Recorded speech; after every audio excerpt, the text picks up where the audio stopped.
The New South Wales government will trial pill testing at music festivals from early next year.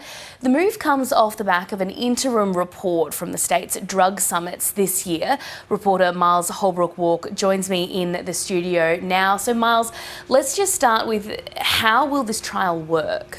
So essentially, Mel, what we're going to see is from about February, the New South Wales government is going to start designating 10 to 12 festivals. And what they're going to do there is they're going to say there'll be a set-up mobile tent, which will essentially allow people to come in and test small amounts of illicit drugs, whether they come in pill form or other form. They're commonly referred to as pill testing facilities. And essentially what they're doing is testing for three things: potency, the purity of the drug, as well as if they've got other contaminants in them. And that is where people, particularly health officials and medical experts, say there's real concern about when a drug becomes contaminated or someone thinks they're having a certain substance but it turns out to be laced with other things, particularly opioids. That's where things get really dangerous. Interestingly, the other element of this is that people will be asked to sign a waiver, essentially citing the health risks of taking drugs. They're certainly not going to be told by these medical experts to take whatever they're bringing in to be tested, and they are warned and have to sign these waivers as a result. Now, police in and around the area of a festival will still be present,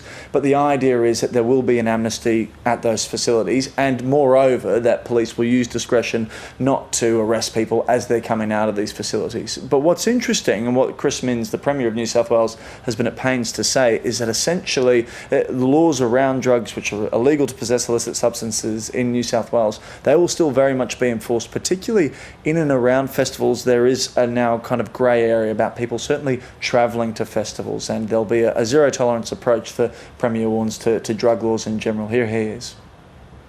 They've got discretion at the moment about how they apply it, but drugs remain illegal in New South Wales, and that will be the case as a result of this change.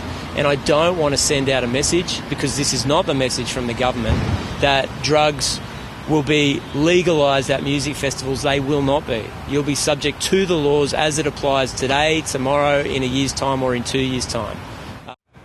And Miles, what's the reaction been to this announcement?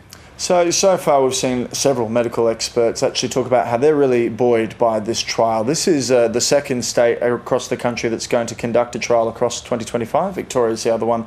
We have Queensland at the moment, which is an interesting state of play where they allow pill testing and drug checking at the moment, but the Premier, David Crisafulli, has said that he has a strong personal opposition to it, so it's an uncertain future.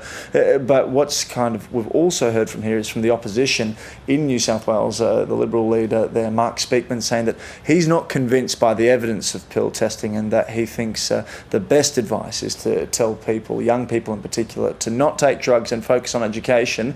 Uniting are an organisation within New South Wales who have strongly and for a long time, I should say, advocated for drug checking. They say there is actually evidence based on looking at trials in Queensland as well as the Australian Capital Territory, which has allowed for pill testing as well, which shows there is evidence that this reduces drug harm.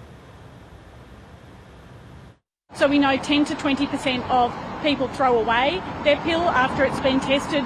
We know drug taking is moderated after it's been tested, and we know people have their first conversation most likely with a health professional because of the pill testing. So those are all proof points that pill testing does reduce harm and does create a really valuable health education opportunity.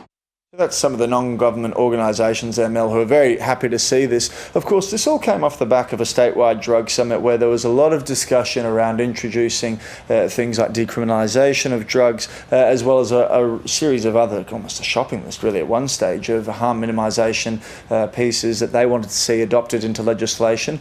Organisations remain somewhat confident they will see headway, but the big one, decriminalisation of drugs, very much not going to happen. Labor, the state government here, have said they're not interested in it. Even today, Chris Minns, the Premier, as well as the Health Minister, Ryan Park, said they're doing this begrudgingly, that they think it is better to save people's lives, which they believe pill testing will do, rather than allow for the state of play to continue, but that in no way do they want to encourage the legalisation or decriminalisation of illicit drugs.